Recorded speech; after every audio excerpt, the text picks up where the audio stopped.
When I became aware of what had happened in Appalachia, it was an awakening to know about the kind of struggles that have happened here and the expense of those struggles in terms of human lives and human deprivation. This story needs to be told because it is something that has a long and perilous history.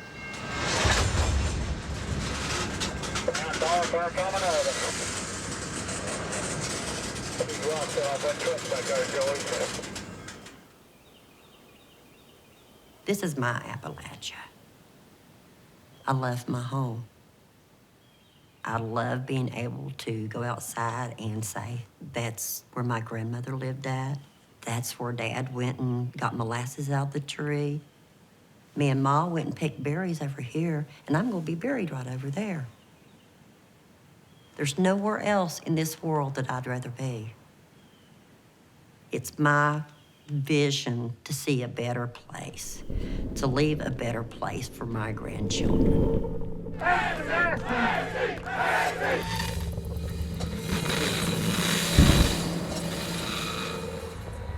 I can't sit here not doing nothing. And then down the road, my grandkids ask, what happened?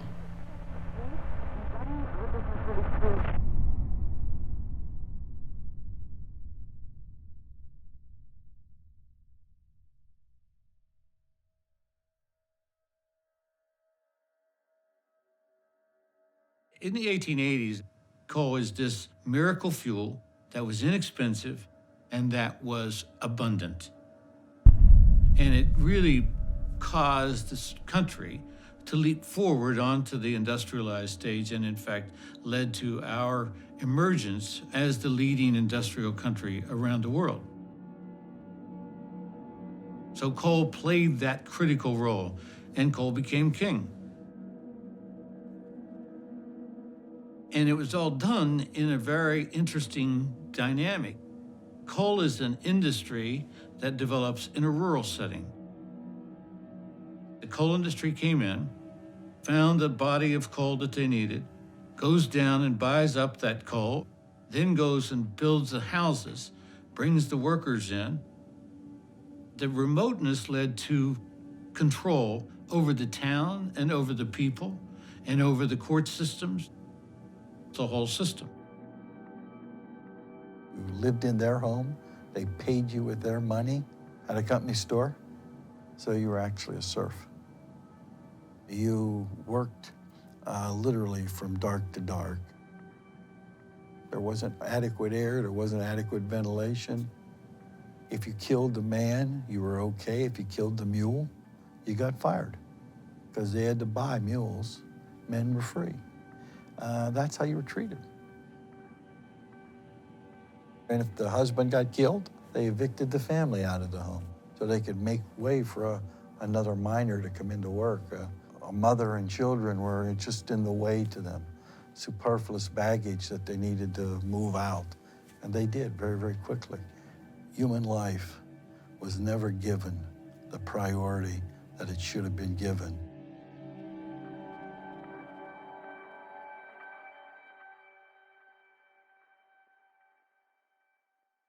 At that time, there was no state police, so the Baldwin-Felts Detective Agency started getting involved with the coal companies. And from there, they moved into the coal fields. These were guys who were really administering civil law for private masters. The whole idea of the Baldwin-Felts Agency was basically force, brute force.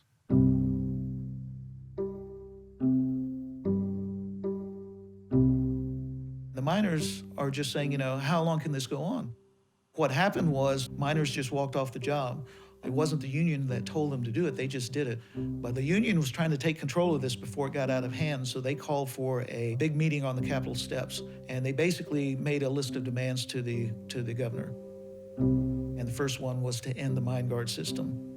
The governor didn't respond, and so the union organizers told the miners, the only way that you're going to get your rights in this state is through the barrel of a rifle.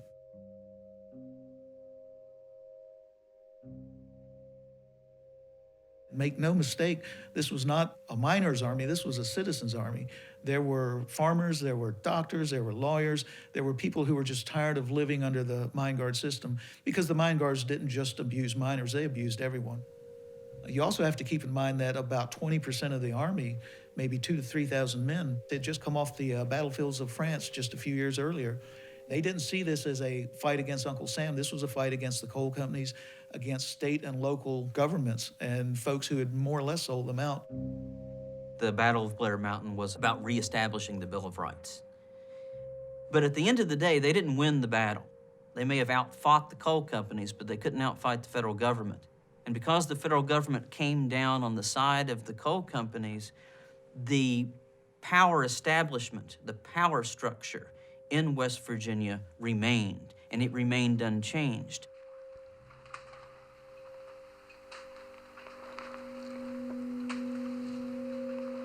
This was 1930, and everybody was looking for a job. They were making this tunnel from 4 different directions, all at the same time. According to my father, who related this to me over the years, they didn't realize how much silica was in that mountain until they started taking it out. But Dad said you walk in there and you could cut the dust with a knife. You just... Granite dust. Its small particles consist mainly of free silica. The smaller the particles, the greater the danger to human lungs. This is the story of silicosis, a disease of the lungs caused by breathing fine particles of dust containing silica. They were all full of hopes when they first heard about the project. They jumped on trains from the south and all over the place, and they heard that there was money to be made in the mountains of West Virginia. Of course, they never came back because they contacted silicosis, and they died. People were falling on the job at the face of the shaft, and they were carting them out on a stretcher because their lungs were filled up.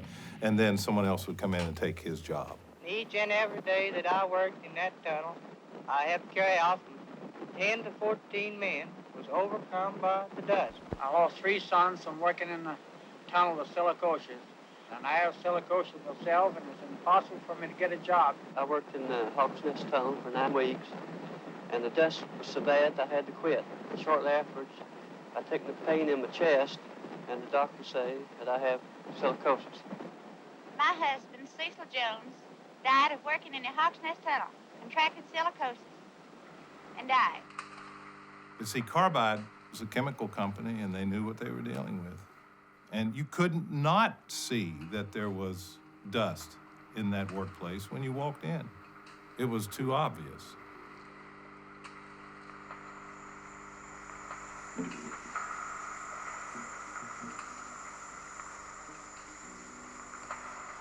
The fact that human beings have been born into this world, and many of them died and weren't given the decency of a funeral and a burial.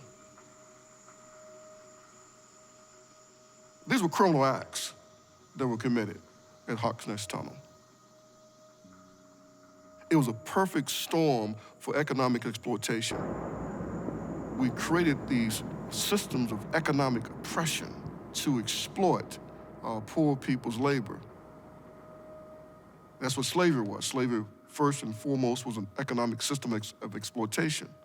And the coal mining and the tunnel drilling in West Virginia, they were also economic system of exploitation. When people can review like something less than human, like their machine going into a hole in the ground, and then to be just thrown in nameless graves, it's the closest thing that I can think of to be unforgivable. I had taken my family to Hawks Nest since they were kids, and we had a great time there, having no idea of what blood lay under the graves there. There was a narrative in our American history that on one hand says, give me your tired, you're hungry, you're poor, your huddled masses yearning to be free. That is the compassionate narrative, but that is the realistic narrative that shows corporate responsibility has ignored those tired, hungry, and yearning to be free. And whenever that happens, not only do we become dishonest with ourselves, but we bring dishonor on our heritage. At the end of the 19th century, we had the bloodiest labor wars in the industrialized world. Hundreds of American workers were killed, many miners. It's our job to make the powerful frightened of us, and that's what unions did. That's how we got the New Deal. After a strike that threatened the entire eastern coal area, 20,000 miners returned to work, expressing faith in Roosevelt. The New Deal has given us a square deal, and we're all back to work, and we hope we may be able to continue so without any outside interference. In the working out of a great national program that seeks the primary good of the greater number, it is true that the toes of some people are being stepped on and are going to be stepped on. But these toes belong to the comparative few who seek to retain or to gain position or riches or both by some shortcut that is harmful to the greater good. Roosevelt says that his greatest achievement was that he saved capitalism. He ameliorated the suffering. He responded as a kind of safety valve. He fixed the system to keep it going. And that would have never come about if the oligarchic class wasn't scared and frightened. And it was through the blood of working men and women.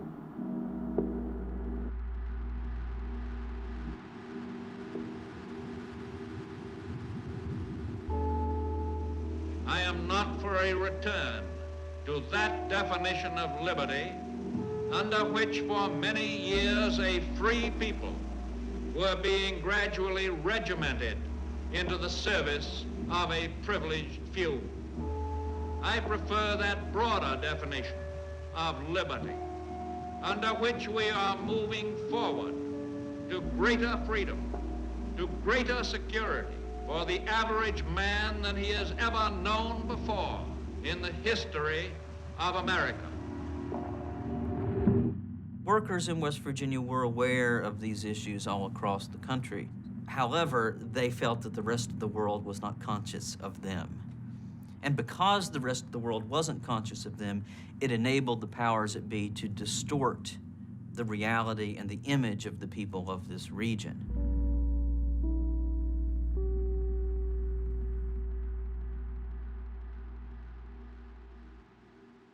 Through New Deal funding, they were going to write some kind of official history of the Mountain State. The writers who were working on it obviously wanted to include things like Blair Mountain and Hawk's Nest. Homer Adams Holt was governor in West Virginia at the time, and he actively sought to take them out of the history books because, in his words, it would look unfavorably on the state. It was crucial for Holt to bury this history in order to present this narrative of a otherwise harmonious workforce. And that has been the overarching narrative that has been taught to generations of West Virginians.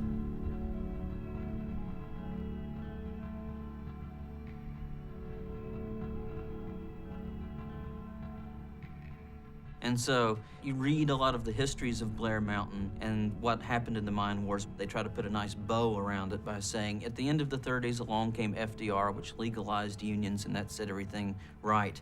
Well, it made things a little better for miners, but you have so much industrial influence over the politics. So industrialists have been historically able to get away with doing just about whatever they want without any consequences. And if a few hillbillies get killed in the name of progress, so be it. That's the way it works.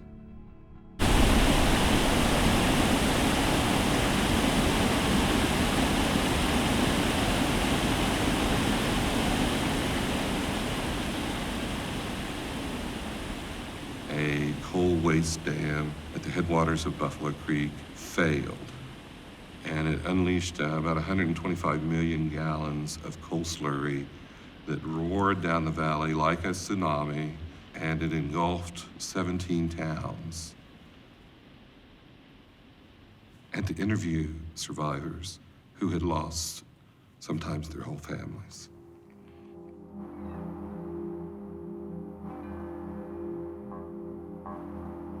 Their initial conclusion was that the Pittston Company, who had built the dam, was guilty of callous disregard for the health and well-being of the people who lived downstream.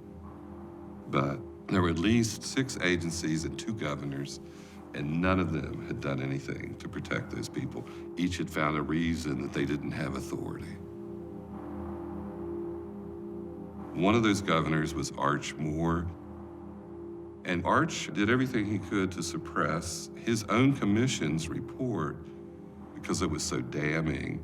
Mr. Davies, is it your considered opinion then that there is no negligence involved here? That I wouldn't want to say. I don't know. I have not seen the bank, and this gets into the legal question too. My feeling is that the company did show consciousness of the problem. Now, whether they made the right decisions or the wrong decisions, I don't know. But they were not ignoring it, obviously. 4 years after the dam failure, he cut a deal with the Pittston Company, having them pay a mere $1 million when the total costs for cleanup were hundreds of millions of dollars.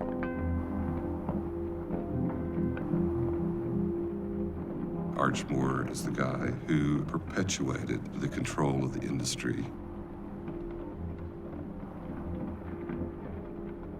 He protected the industry all that time. I teach in the same county where the Buffalo Creek disaster took place. The vast majority of my students who knew that the Buffalo Creek disaster had happened didn't know that the disaster had anything to do with the coal industry. They thought that it was just a flood and were 1 generation removed from the actual disaster. One of the things that's so disturbing when you look at the history of West Virginia, it's been a continuous stream of accidents, disasters, and people who are thought of as less important. Their memory can be swept away because there has been no accountability. Why do all the bad things have to happen to West Virginia? As a governor, these are acts of God. And where he picks to undertake to deliver his message, for whatever reason it may be, I don't know. One of the key narratives of West Virginia history is that of an internal colony. These are people who were born and bred here, and yet they have been willing to turn their back on their fellow mountaineers in order to line their own pockets. That my fellow West Virginians have found it in their hearts to grant me their trust, their confidence, and their faith. You're not worried you're going to get into trouble? Oh, trouble since I was born for 40 years. You don't think life is changing any, do you?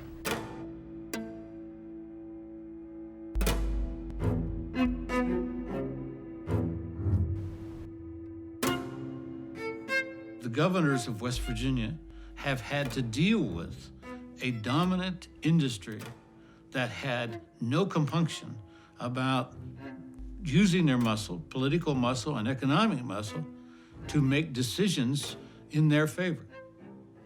And we do very little to try to mitigate the danger. We do very little to try to calculate the risks. When coal's produced, it has to be washed to clean out the impurities. And you got to do something with it. So you put it behind a wall of coal. There are about 500 or so coal embankments in the country. These are better than Buffalo Creek's days, certainly, but we don't use the kind of engineering, the kind of technology that's available because the industry sees this as a backwater problem. And the impact is not upon them.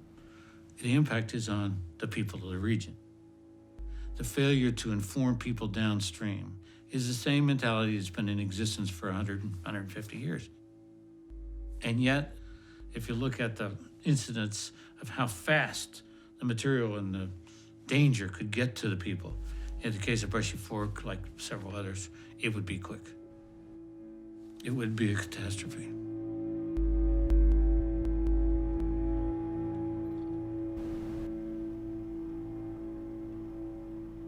This company now is planning on blasting within 200 feet of this 9 billion gallon impoundment. What we're trying to do is find balance. You know that. I mean, it's tough to find a balance in an extraction state. Looking for those balances. We're the mountain state. Pardon me? We're the mountain state. We're not the extraction state. We're the mountain state. But we're the extraction. We have been. We've been producing energy for over 100 years. You don't see a conflict of interest with a matter of months ago having been a coal executive and now heading up the Department of the Environment? I think that there was the potential question. In coal mining, you're always going to have issues, you know, and, you know, blasting issues, dust issues, AMD issues, this, whatever. Is the Division of Environmental Protection of West Virginia manipulated by the coal industry? Give me your definition of manipulated.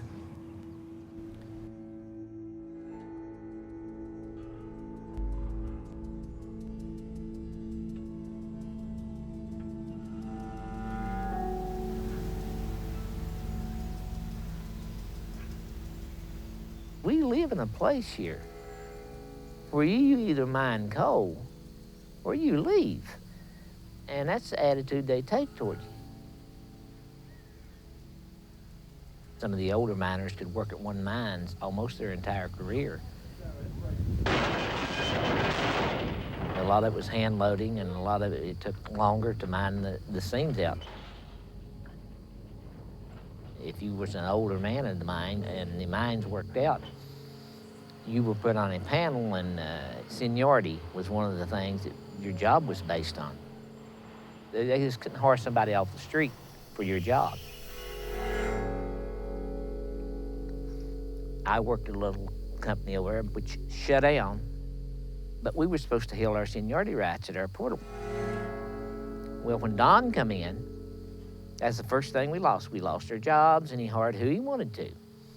If they didn't have another place for you to go, another scene for you to go in, you had to find you another job. I always make the comparison, it's like a jungle, where a jungle's survival of the fittest. Unions, communities, people, everybody's going to have to learn to accept that in the United States you have a capitalist society, and that capitalism, from a business viewpoint, is survival of the most productive.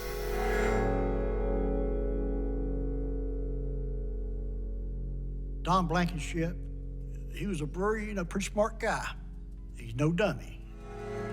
I don't know, what made him be so anti-union as he is, but he went and got the state police on his side, threw him by the governors, and the chief of police of this town, who they call King Scab, and they hired people that they would never in hell ever gave a job to. But it was somewhat frightening the way the government, I'm talking about particularly the state government and the federal government, the way they lined up with the operators. We literally had, they were literally just did not hide the fact that they were on their side. This area has a history of Union terrorism. Is that the way you see it? Mm-hmm. The only thing that I can say about that is not conducive to good business climate. When you see neighbors engaging in violence over a desire to feed their families, and you see companies taking advantage and exploiting that division, it's a horrible thing. A proud heritage came to a crashing end in the 1980s, and what I saw. Representatives from A.T. Massey's subsidiaries played familiar tapes of acts of violence to back their position that the guards are needed for protection. The fact of the matter is, our costs, despite that strike damage, are equal to or less what they were before the strike. 200,000 tons a month out of Sprouse Creek. Mm. Oh my gosh. That's a lot of coal. A lot of coal for a strike.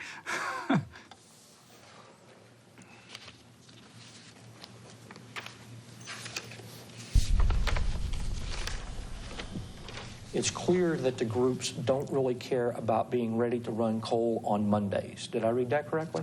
Yes. The company is going to be forced to take action soon on non-productive coal mines. Not much different than we had to do at Revolution. What did you do at Revolution? Laid off a section of men. If you have a mine with people that can run in conditions that allow it, you need to start running them because we're getting ready to do what we have to do to eliminate problem coal mines. Please advise if you have mines averaging under 250 feet that you think can do better. Did I read that correctly? Yes. You would regularly hear stories about how they would fire miners, not because of necessarily anything that a miner had done, but because all the miners need to be reminded of how short life as a Massey member could be, so that when asked, you did. When told, when they say jump, your response was supposed to be, how high, sir? Membership.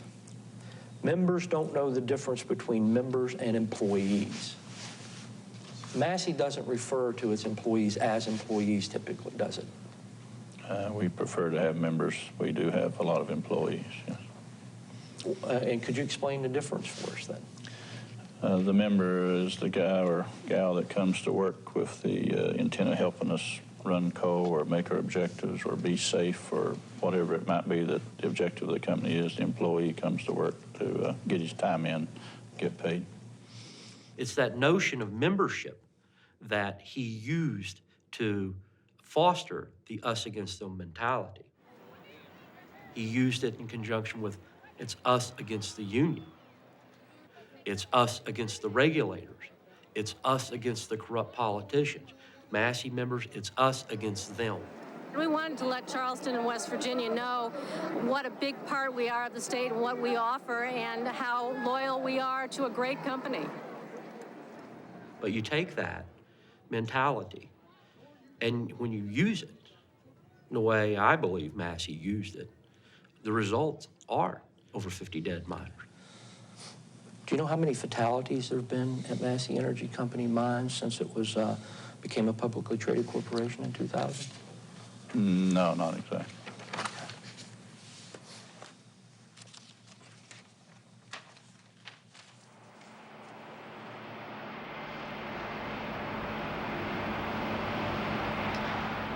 I am a retired electrical inspector for underground and surface mining.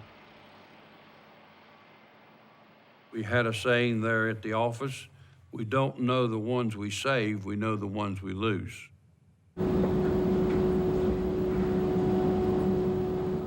There were coal companies that I went to, and I wrote violations, and I was called at home and told by my boss, you've been there long enough, it's time to leave. This one particular mine was a large mine, and I wasn't anywhere near through. And I was told, well, you're through. Once that happened, you couldn't go back, because if you went back, the coal company would call the governor, and he would call the director, and the director would call my boss, and I would be told to leave that mine. Government should be your ally, not your adversary. When inspectors come out, they're going to say, hey, John, you got a problem here. Now, before I write you up with a violation, here's what I think you ought to do to fix it. Let's get together and get our people together. Rather than going out with a ball bat and a cease and desist order and fines, I'd rather you spend the money to fix what's wrong, to try to make it safer, than to give the money to government. I guarantee you we won't fix it. I would have men sometimes get mad at me, and I would have them, they would cuss me. And now these were working men, not the company. And I would look at those men and I would say to them, I'm a big man. I'm 6 foot tall, I got big shoulders, and I got big feet. And I can take your cussing, but I'll tell you this, I can't take going home and telling your wife and your children, your mother and your father, you're never coming back again. because that's it. Death is a final thing.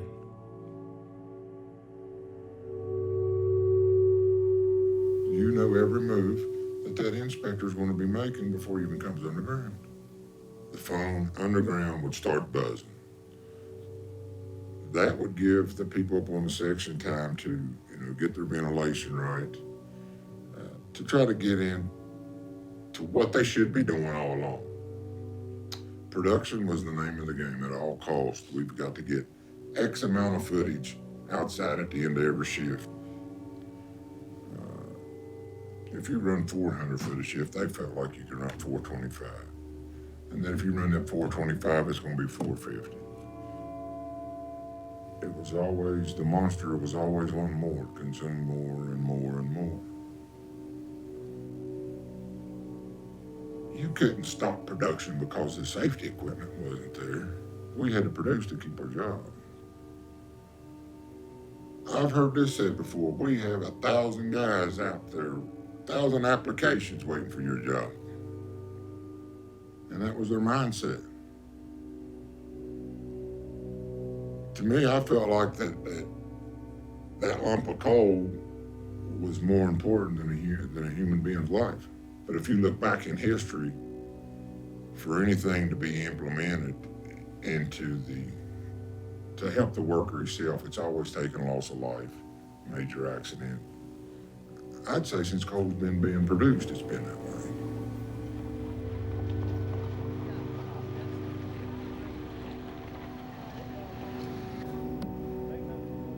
We will do everything humanly possible to make sure that we find out what caused this, that it never happens again, but right now we're doing everything we can to rescue our miners.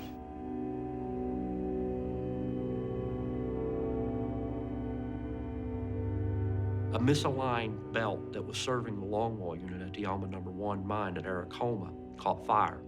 The beltman who was closest nearby discovered the fire. By the time he found it, it was already starting to pick up pretty good. The miners are evacuating in a haze of smoke and fire that's very difficult to get through, and 2 men on the way out perished. When they found Don, no part of his face was exposed, and he was in a fetal position, curled up. He didn't panic. He was in a death trap. Did the Aracoma mine, in your estimation, fall below Massey standards? Yes. It did? Well, obviously, on the tragedy, it fell below our standards, yes. Okay. I don't know that any mine lives up to our standards.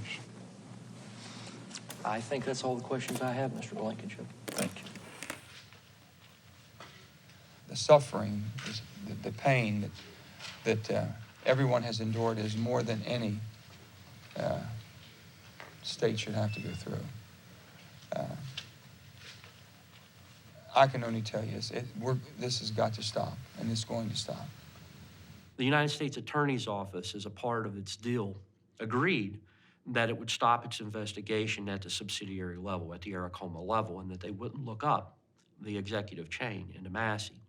But at the end of the day, in so many ways, it felt like a failure, because that decision to tell Don Blankenship that he had nothing to fear from the federal government, in my estimation, is what gave us Upper Big Branch.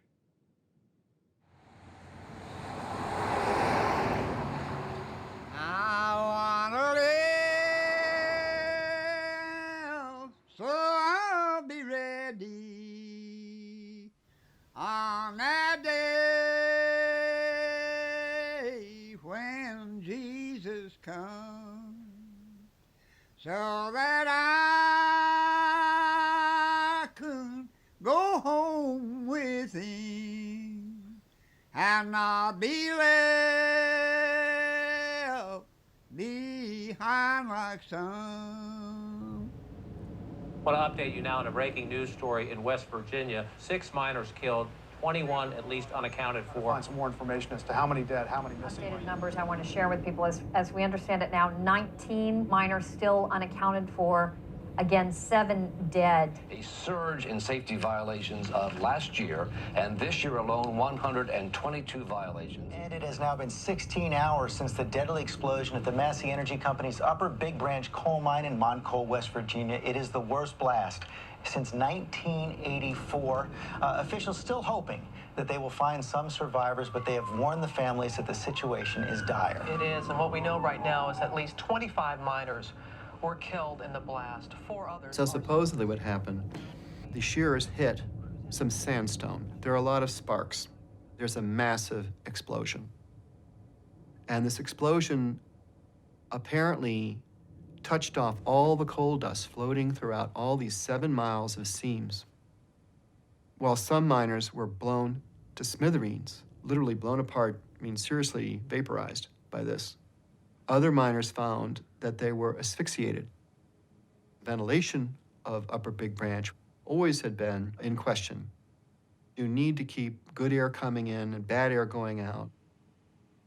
Blankenship had always fought with regulators over the type of ventilation system that mine had and the kinds of doors they did to have locks and airlocks, et cetera, to make sure that the air was always good. Miners were afraid of that mine. Let me state for the record, Massey does not place profits over safety. We never have, and we never will, period. Mr. Blankenship, you say that Massey does not place profits over safety, never have, never will. That's what you said in your statement. But in a memo, here's a quote. If any of you have been asked by your group presidents, your supervisors, engineers, or anyone else to do anything other than run coal, you need to ignore them and run coal. 29 men are now dead. Dead. Simply because they went to work that morning.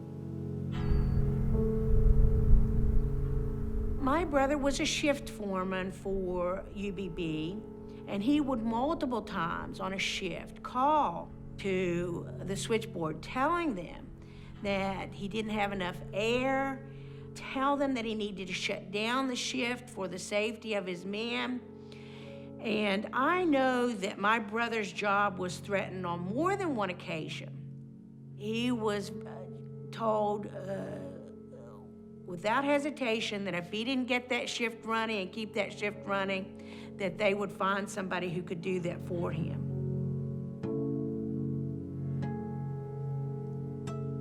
His son has cystic fibrosis, and my brother knew that he had to maintain a job in order to maintain an insurance, in order to keep his son well and healthy. And the people he worked for knew that about him. So they knew that they had power and control, and that through the power of intimidation, they could ask him to do things that he did not feel that was in the best interest of the people under his care. We do not desire to compete with those who drive down safety standards. These miners at Massey should have the right to look at any boss in the eye who tries to put them in an unsafe situation. These miners should possess the right to say, "Kiss my ass." These miners at Upper Big Branch, they were Don Blankenship's employees. They were our friends. You know, my family member who told us that my brother was gone right from the get-go went in and looked at that disaster after that was all over with, and he said, that area where your brother was completely unrecognizable. My brother's body was mangled in such a way that I did not recognize him. Every bone in his body when he was x-rayed by the autopsy people showed that every single bone was crushed. That's what they gave us back.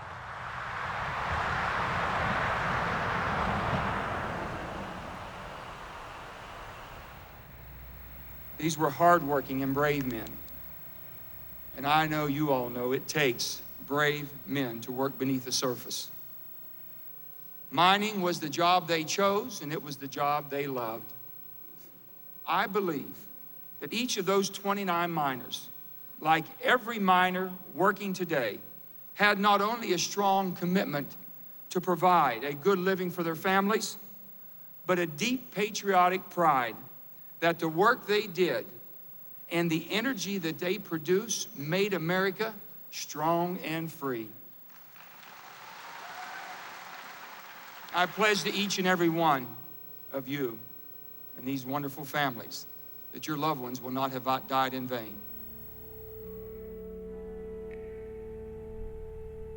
It's sad that the American coal miner has to only be seen in their true light whenever they're dead. That's the only time that the media has a big interest. Through these portals pass the finest coal miners in the world. Inside that store sits dozens of red-eyed, tired people, the families of some of these miners who are waiting patiently and hoping.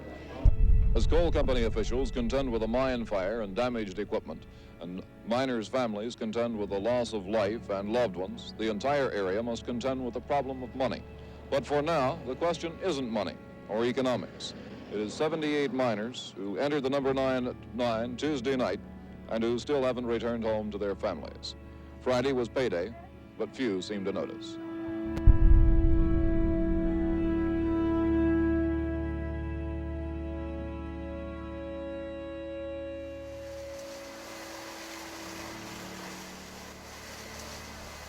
Well, there's one thing about mining.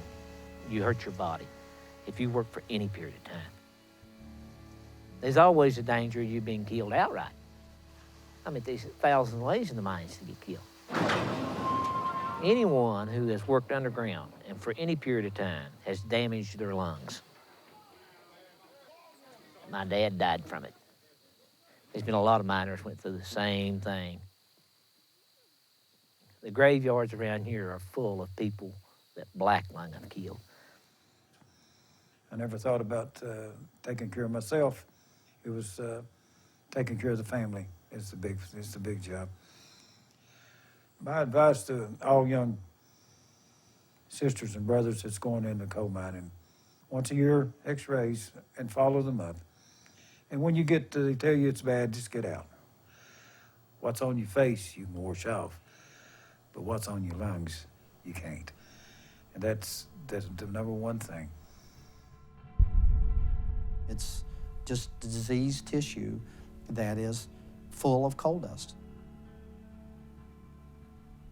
We knew that there was something wrong in the coal mines because guys live very short lives. And the coal companies knew about this for a long time, but there wasn't a lot of medical evidence that was open to the public.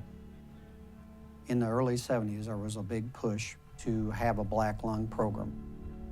Will the coal miners of West Virginia get compensation for black lung? And will the coal mines be cleaned up so that they won't die of this horrible disease? A man's life is important to him. And whether he lives 10 or 15 years more means a great deal. Where has the Union been to fight for the protection of your lives, of your limbs, of your lungs? They've been in bed with management.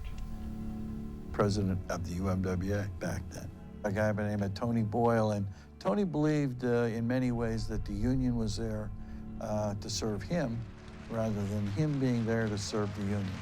At the risk of being charged with being political at this Labor Day celebration, there have been 2 contracts negotiated under the great leadership of our distinguished president.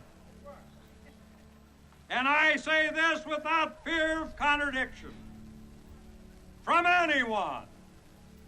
There's more bread and butter, there are more pork chops and potatoes in those contracts in that short period of time than any negotiator in the country has ever negotiated. Close quote.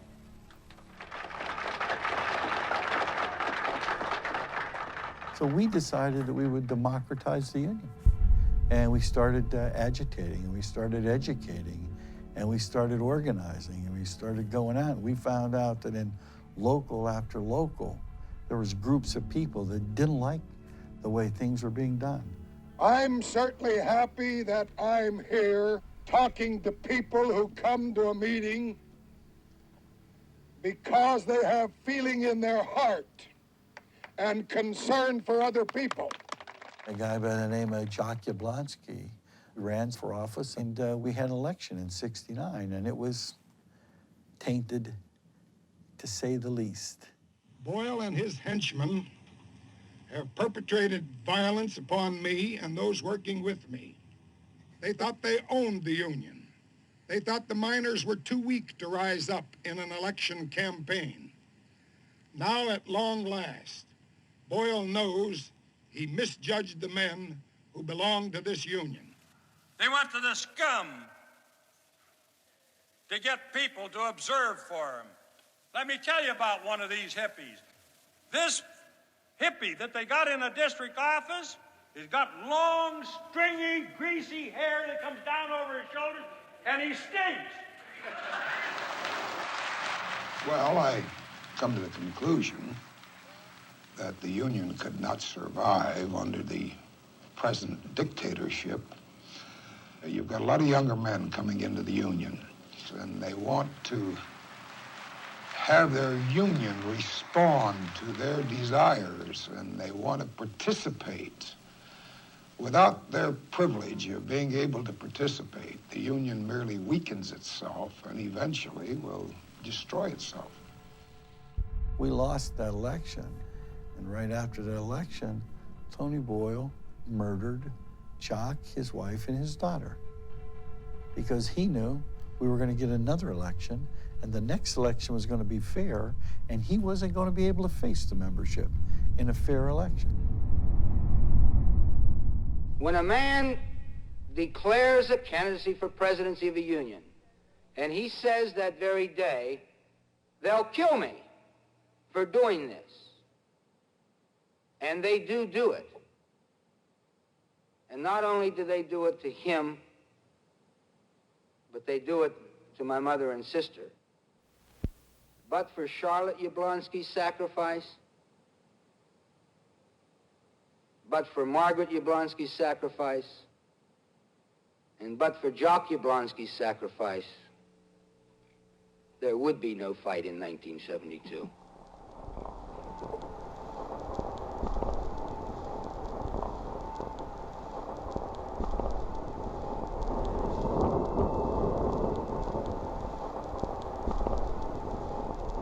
Well, in the first place, I want to say I'm delighted that all working men in the United States will be benefited by this bill, because this is only the start for the other trades.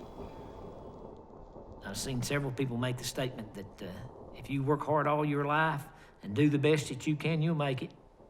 No. Just because you work hard, that don't mean you're going to make it. You might.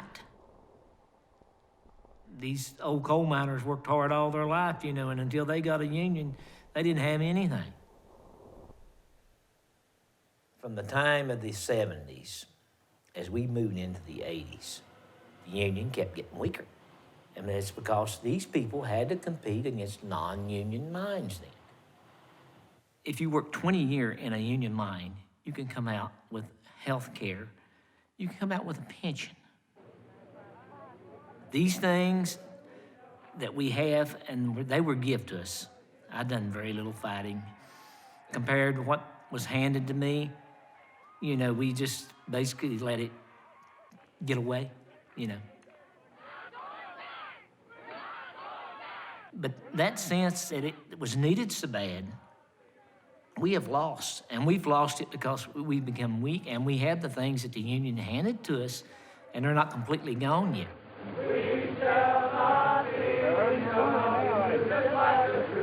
I'm afraid we're going to realize what the union really did hand to us when it is completely gone, and then it's too late.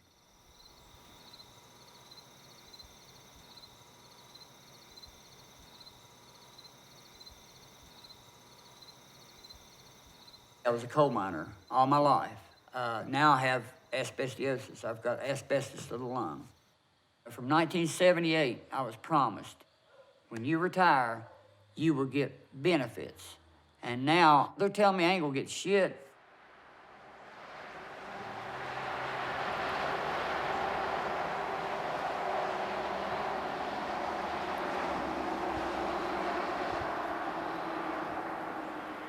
I retired under Peabody.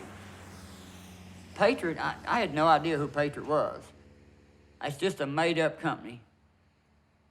Bankruptcy is a legal mechanism that these companies or corporations use to avoid accountability for pensions and benefits. Patriot's a perfect example of how that works. They had a kind of escape hatch and they used it. And if the mine workers weren't there, there would have been absolutely no competing centers of power to hold Patriot responsible. So there's an example of how corporate power only responds to other forms of power. They dump in all the legacy costs from years and mines all over the country onto this little company, knowing full well that company can't survive. I gotta tell you, they want to take the money and run. Not this time. Not this time. And not these workers. We won't allow them to take the money and run without taking the workers with them. We're standing with those with black lung and on oxygen today. We're standing with those that just had bypasses. We're standing with that coal miner trying to get his last breath on cancer. We're standing with those in hospice right now.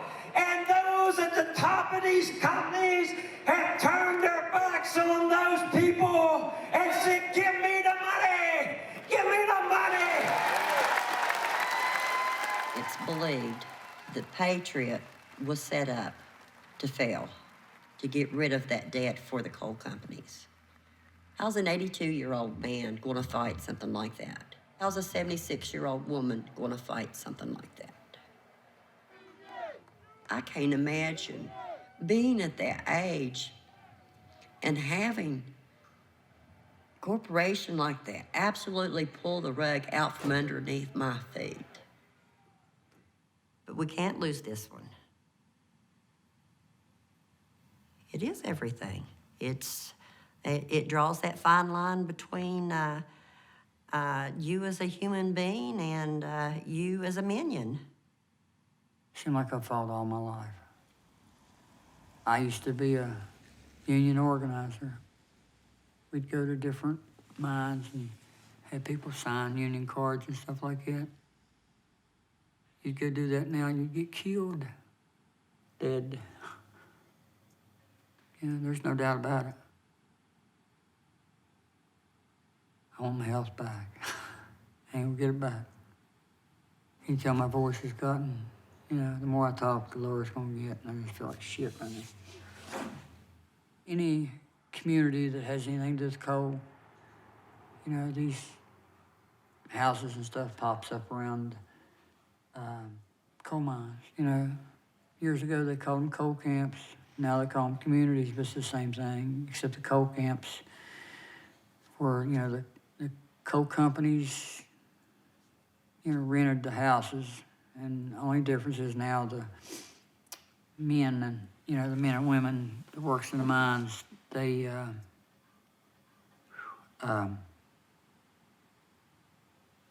build their houses and stuff. But they still got you by the ass. Coal companies still got you by the ass. I gotta take a break. Got to. Oh.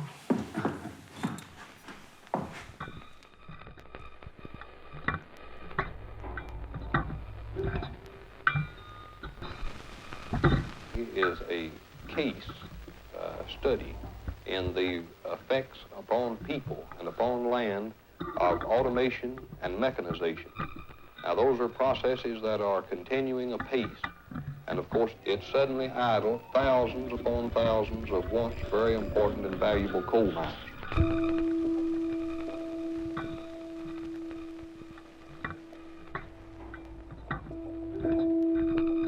It's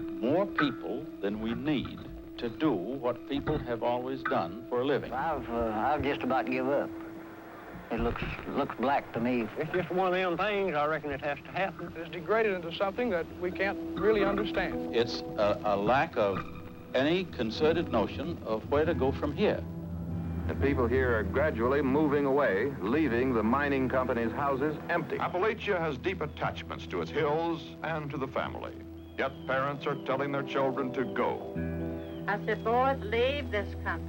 Go get insurance jobs where you can take care of your family. Don't mind me and Dad. We'll get by.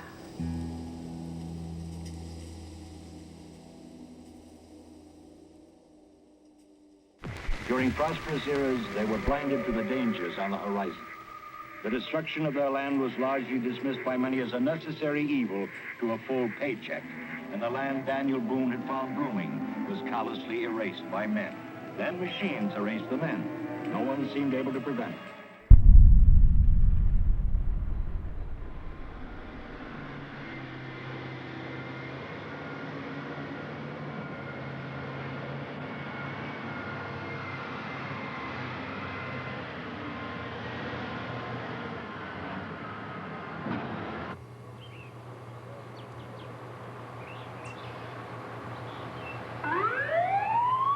Hold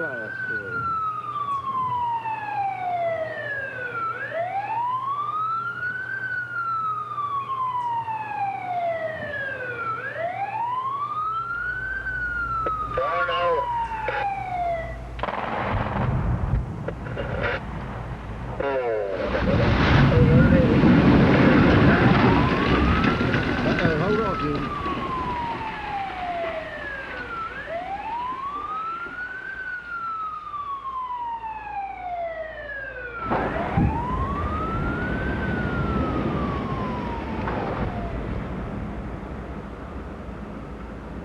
Heads up, boys. Heads up. Appalachia to me is a shell of its former self.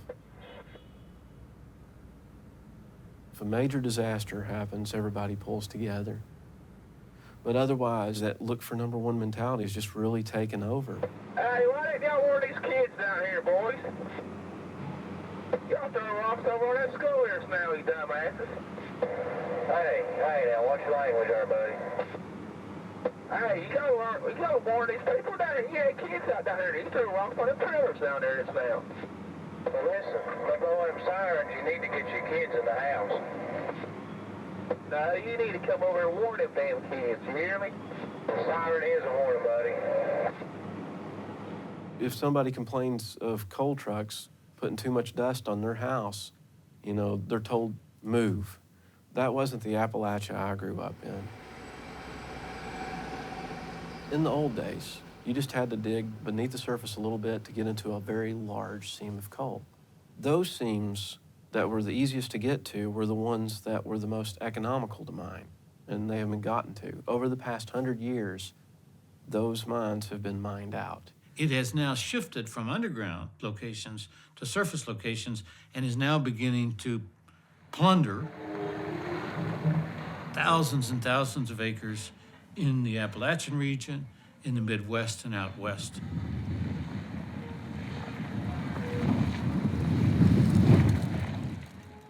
That shift had a profound impact on the communities around the mines.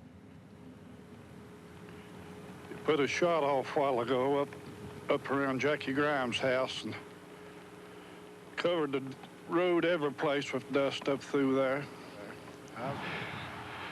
But you can't see the mountain or nothing else.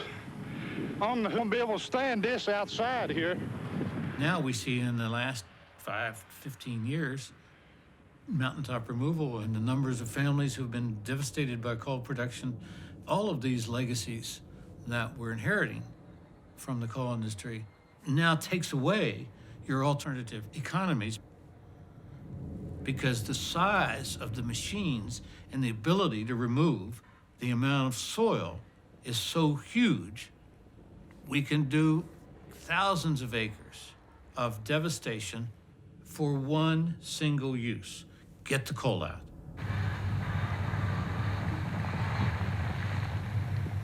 And when you take the water from a farmer, a mountaineer, and you take the soil from a mountaineer, you don't leave him much. You don't leave him anything. Coal employment has been on a decline for decades. You know, the numbers are there. No matter how much that the coal industry wants to talk about how many jobs they provide, they're still not providing anywhere near the amount of jobs that they once did. You see so many coal mining is our future stickers. You see so many people, you know, just believe in this idea that it'll be just like it was 5, 6, 7 years ago because of the ability of the coal industry to kind of trump up their existence as the sole way to a better life. Whenever I go by a school in West Virginia, there's a big sign out front that says, the coal industry, partners in education. They're the ones who are beating that drum, teaching our children that coal is the best option and that that's the best that you can do for your family. We said this would be a great idea to take to the classrooms. First week, we did a little explanation about the history of coal, and each week we had a different speaker. One was on surface mining, one was on underground mining, electricity. I mean, the idea was at the school was that we weren't really taught to think for ourselves very much or really be that inquisitive. This is the 5th week that they've had instruction from different people in the industry. And the kids are just intensely interested in the coal industry, and they're so smart. I mean, they know more about what's going on than I do as it regards what coal is used for and why it's important to West Virginia and why it's important to their lives. And so you kind of had a whole system that reinforced obedience. If you're a coal miner at a Massey mine, it was a very much of a boss-directed culture, with the boss being Don Blankenship. A lot of the labor unions, despised by Blankenship, were having Labor Day rallies. And he spent $1 or $2 million of his own money and hired Ted Nugent, Sean Hannity. And I think of Labor Day, and I think of my grandparents. And my grandparents remind me, a lot of you that are here, that go down into those coal mines, and you serve your fellow human beings, and you risk your life to bring out a product that is the engine and the lifeblood of our American economy. By the way, there's a really hot-looking chick in the 3rd row there. How you doing, babe? I'll take you backstage to meet Hank a little later if you want. Being here doesn't mean squat unless tomorrow you start raising hell like you've never raised in your life. So celebrate today, turn up the heat, get more intense, be an extremist. On behalf of the Nugent family, I say start up the bulldozers and get me some more coal, Massey. Blankenship shows up in a strange outfit made up of an American flag and garish stars and stripes, and started using this as pro-America, America equals what I say. We have come here from all across America to stand up for American workers and the American dream. And it's about time that somebody did. Our government, environmental extremists, American corporations, and politicians from both parties are all endangering American labor. The notion that, you know, hey, we're here to protect your jobs, that's not true. Coal's here to take your job. Coal doesn't want you to have a job because coal does better if you don't have a job. That means that's benefits that don't have to be paid, that's salaries that don't have to be paid, that's when you're broken and busted, you don't have to be cared for. More coal is being mined in the United States of America than ever now. More coal is being mined using less miners than ever.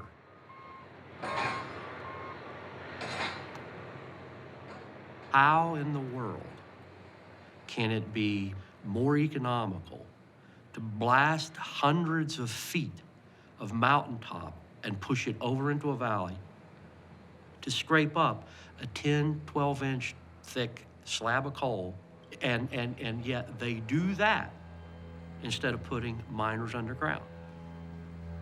Because it's literally cheaper to destroy a mountain than to put a man to work underground. You divide the people with mountaintop removal because one man says, hey, that's my job. The other person says, but hey, that's our community, that's our water. So there's a big divide there. Whether it's at home, at the workplace, they have that divide pretty well figured out how to keep it going. This is the Blair Mountain Ridge line. I do not have the outline of the nominated area for the Blair Mountain Battlefield area, but that's on this side of the permit, right in this area, right through here, coming out here, across back. Blair Mountain, several thousand acres along the top of this ridge top is where this battle took place. Our Union blood is on that mountain. What they want to do is they want to blow the top of the mountain off. I mean, that's pretty simple. Not only is it destroying the water and the air quality in the area, but it's also destroying the historical site. A great battle was fought there for men that wanted better benefits, better living conditions for the miner. They was fighting for the miners. There's a lot of our grandfathers fought in that battle of Blair Mountain. And a lot of them didn't come back. And they'll come in and just because there's a community that's been there for hundreds of years, that they can just wipe them off the map like it never existed. You know, it's a matter of national security that we mine coal in this country. No global warming, no tree hugging, and no unemployed coal miners. We need jobs, and this is one way that we can keep jobs here in southern West Virginia. We're West Virginia workers and we're proud of it. And that's all we're at. I work every day. My wife has MS. The medicine she takes for 1 month costs $5,000 for shots. Without this job, she would not have those shots. If I didn't have a job, she would have nothing. They come down with regulation, whether it be federal or state. We comply with them. But then we still get opposed of any permit that we try to get. Those regulations protect your life. They protected my husband. They protected my father. And I'm here today with my husband and got to keep my dad for all those years. They were the hard workers, the coal miners that you were talking about. I love you guys. And I'm not gonna see you as my enemy just because they want to make you think that I am. I'm asking you for West Virginians, no matter what county you are, let's start learning about each other. Let's start fighting for each other. And let's ask our politicians to quit getting on the coal side and start getting on our side. That's all I've got to say. When one industry dominates the area, somebody stands up and says, hey, that's not right, then you get, even if you are morally right, you get ground up. And that's not how it's supposed to work. But that's how it works around here. We want to obey the law. But many of the laws, if you obey them, will take every damn thing you got.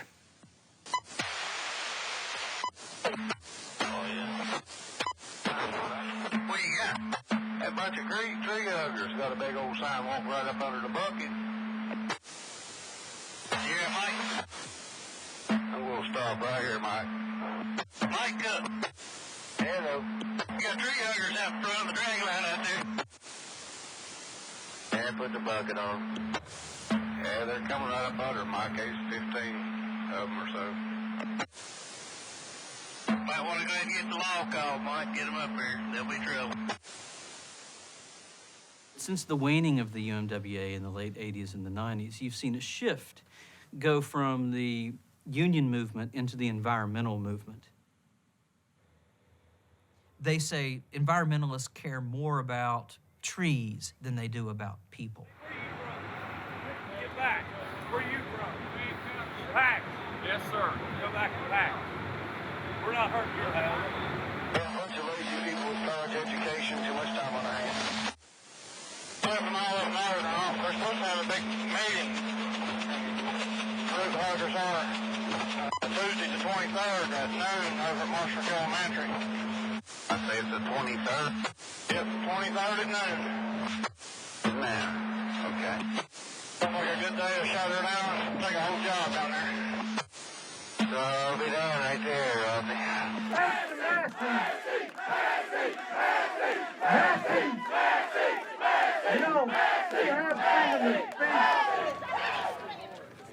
My dad has worked in a fucking coal mines for 25 fucking years! This is why I'm gonna close my back to the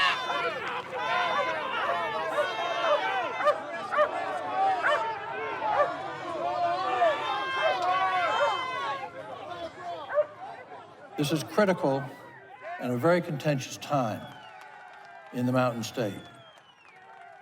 The dialogue on coal has reached a stunningly fevered pitch.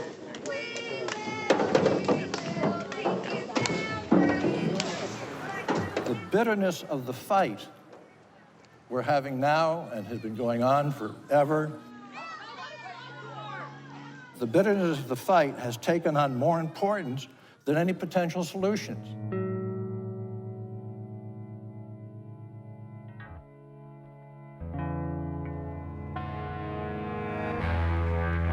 A daily onslaught declares that coal is under siege from harmful outside sources. So let's start with the truth. Our coal reserves are finite, and many coal-fired plants are aging. The cheap, easy coal seams are diminishing rapidly. And it's a disservice, a terrible disservice to coal miners and their families to pretend that everything can be as it was. It can't be. That's over. Miners pay a price, a heavy price. They give their health. They give their lives. They get crippled. Their families suffer to produce the energy that made this country great.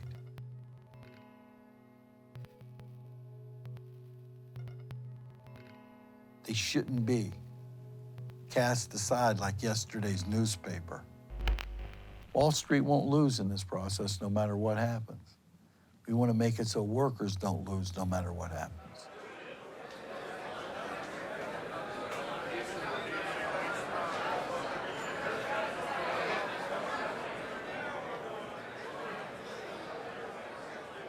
I think those that try to pretend climate change isn't real do a disservice to themselves and the country. It's real. The question becomes, how are you going to address it? If the government and the administration come up with a way to protect pension, protect health care for retirees, protect current benefits for your members, to provide meaningful job training that would provide unionized jobs in the appropriate areas at the appropriate pay rate, if that can be made to happen. Ever since we've been having this debate, AFL-CIO and others have been on record that there has to be a just transition here. There is no transition pending here right now other than the unemployment line and a lack of a pension, a lack of health care. The administration has not offered up anything at this point in time. To answer your question, we'd certainly look at that. But the problem we have is I don't see that. Just don't see it.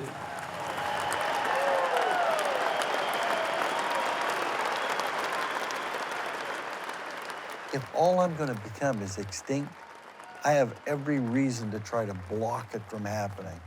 Every developing country has been taking our jobs through these rotten, stinking trade deals are salivating, waiting on this next stinking, rotten environmental deal this government intends to sign. There's an old Union song. Which side are you on? Which side are you on? And I'm here to report to you that I, and this entire leadership team here, is on the side of working people in the United States of America. We can't just wall it off. And we can't just pretend miners somehow are lepers and we put them in their own colony to let them die off.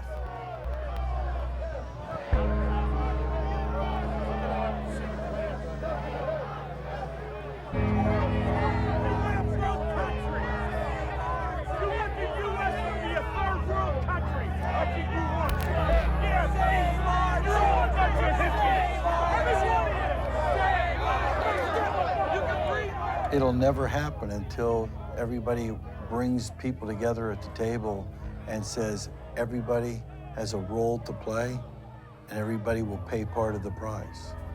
That's when it can happen.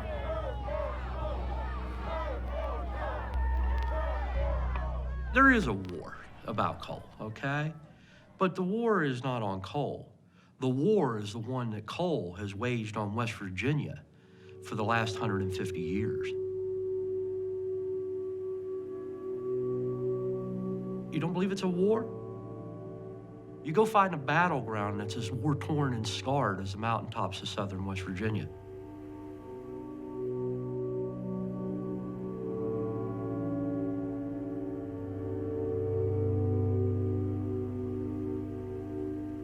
You go find a place where more explosives are set off in a month, anywhere on Earth.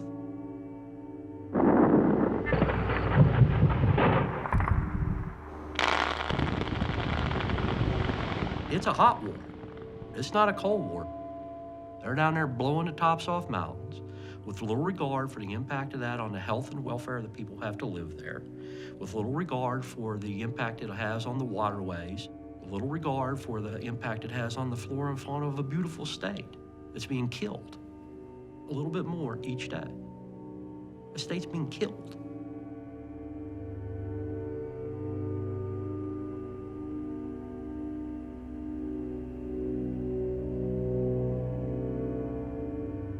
I remember growing up to the song, "Coal is West Virginia."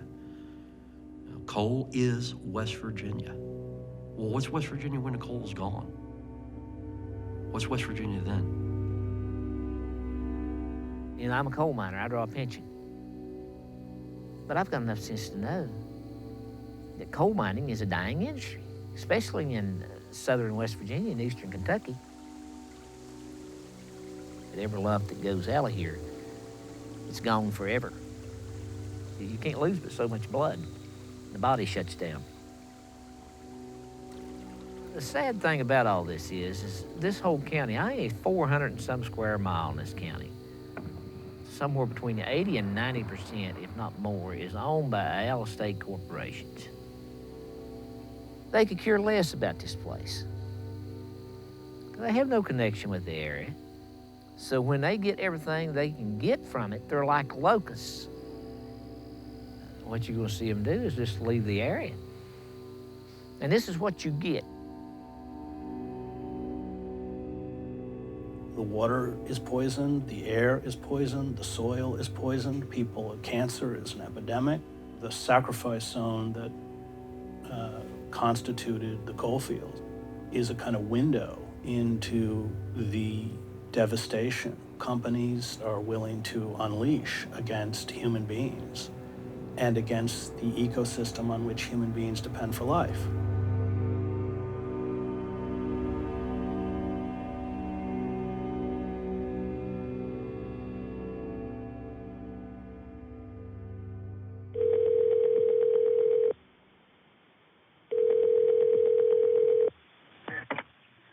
DEP still line. How may I help you?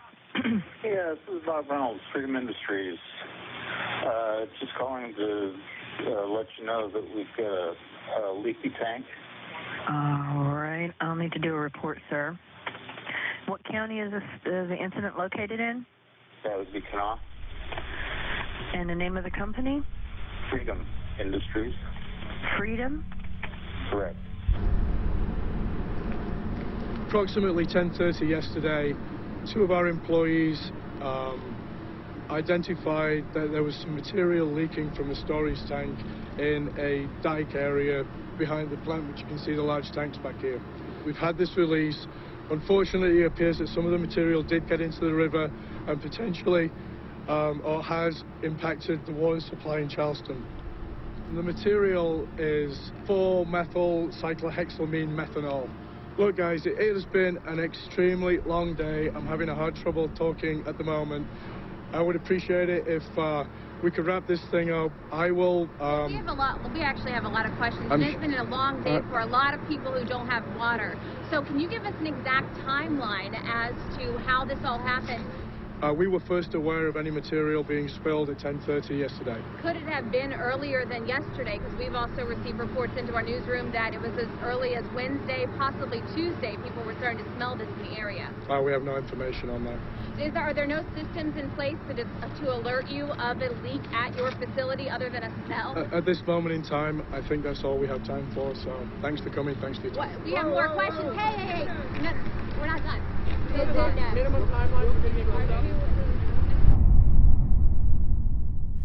First, let me just make it very clear that this was not a coal company incident. This was a chemical company. It's used in processing as coal as I understand it, but obviously it was not a coal company, it was a chemical company that let the breach in the tanks that's holding this particular chemical. I know those who want to blame it on the coal industry. If it wasn't for the coal industry, you wouldn't have it. That's not a fair assessment whatsoever. Why is that you wouldn't have the country you had today if it wasn't for the coal industry. 9 counties are affected by a chemical spill. The leak happened just about a mile north of the state's largest water treatment plant. It's a second night without tap water, with no end in sight.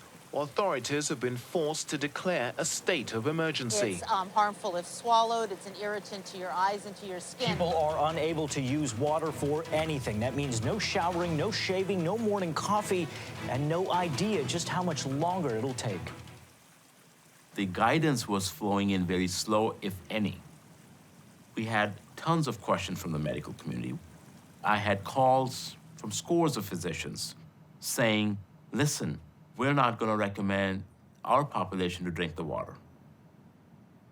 And our response was, listen, I can't argue with you. If you feel that your population wants to stick to bottled water for a few days or a few weeks, I can't argue with that. We were scrambling to find out how safe or unsafe the chemical is because there was very little data that was available at the time. This is the first live human experiment with this chemical that is occurring in real time.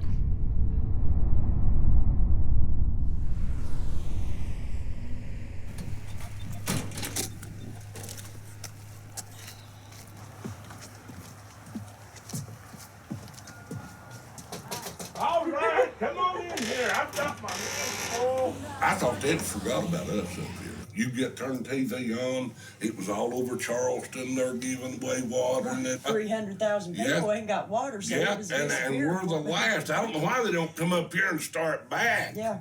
Yep. But we get left out a lot down in here. Yep. And it's, to get in, he's tickling me to death because, you know, it could be worse than that. And I don't foresee this ending in the next week or two. No, me neither. I don't. I mean, for what all they have to do. I had a friend from over in Buffalo Creek that brought water over to us. And yesterday I was out hanging off my porch trying to catch rainwater. So my husband has black lung, COPD, you know, everything.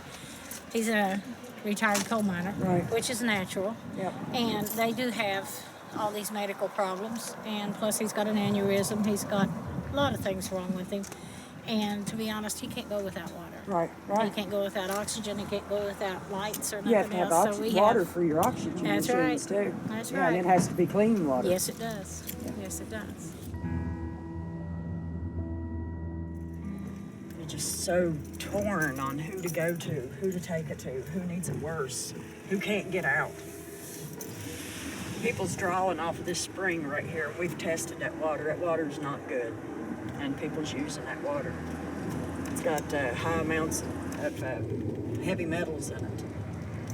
It's runoff from a mountaintop removal site.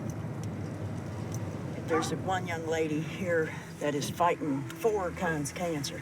The father's a coal miner, you know, so he don't want to, he's not going to do anything to endanger his job, because then his daughter, who has lung cancer, brain cancer, bone cancer, breast cancer, will lose her health insurance. They poisoned people's water, and business goes on. We have unleashed forces which we cannot control, whose awful logic is about quarterly profit at all cost. It is a fear-based issue because people can smell it. Everybody has a different definition of safe. The interesting thing was watch everybody down the line dance around whether or not the water was safe. And we pretty much got the answer that no one would say it was safe. They're going to work very hard to make this appear to be an anomaly.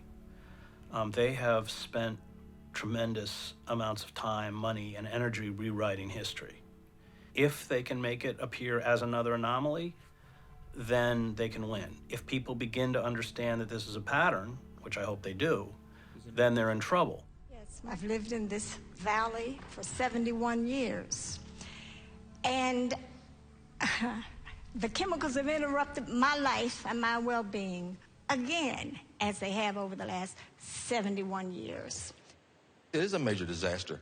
If our babies cannot drink water, and our elderly cannot drink water, and my mother, she's on a respirator, and to purify the water in our homes, then what is there? Why cannot one of y'all stand up and say our water is drinkable?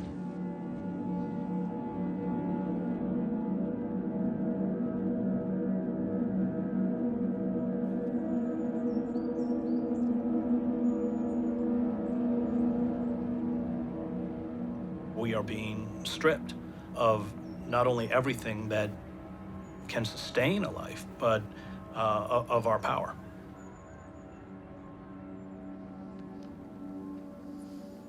I'll say in a few minutes this will be gone.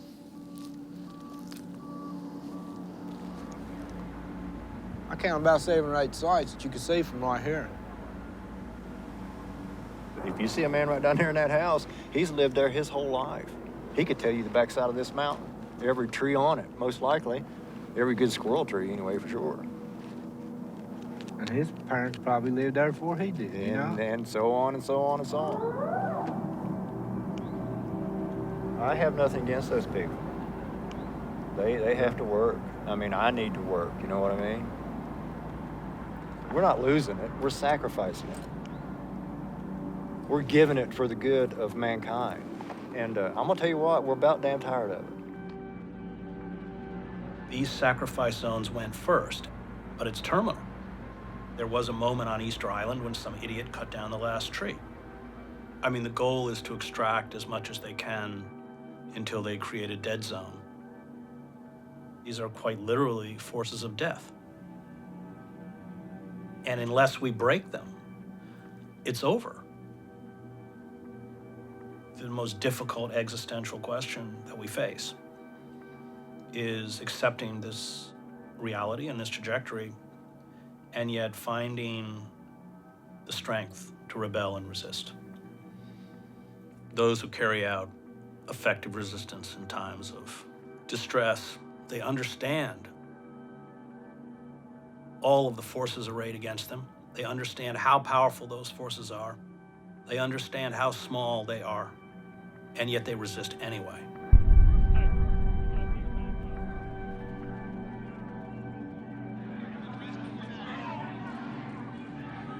Resistance becomes about something other than winning. It becomes about affirming who we are as human beings, understanding that if justice perishes, human life on earth has lost its meaning.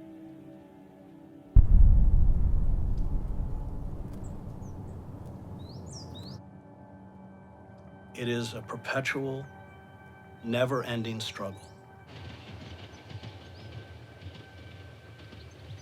And we're called to that struggle. And we're called to have faith that that struggle is worth it, even if every indicator around us seems to say that it's futile.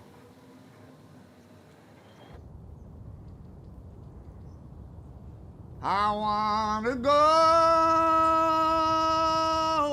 where things are beautiful, where I know I'll never grow old, where them walls are all made of jasper, and them streets are all all paid with gold.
State your name.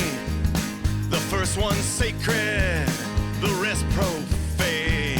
Speak and make lightning, and then confess. Her children rise up and call her blessed. Shards of bone scattered across the clearing. The fears she had were well worth fearing. I'm pacing and worrying all night and day. Neither you nor your mama do a single thing I say. Speak and make lightning, and it will pass. Speak and make lightning, and I will stand fast on an icy road north of Edmonton. Speak and make lightning, friend, and it will come.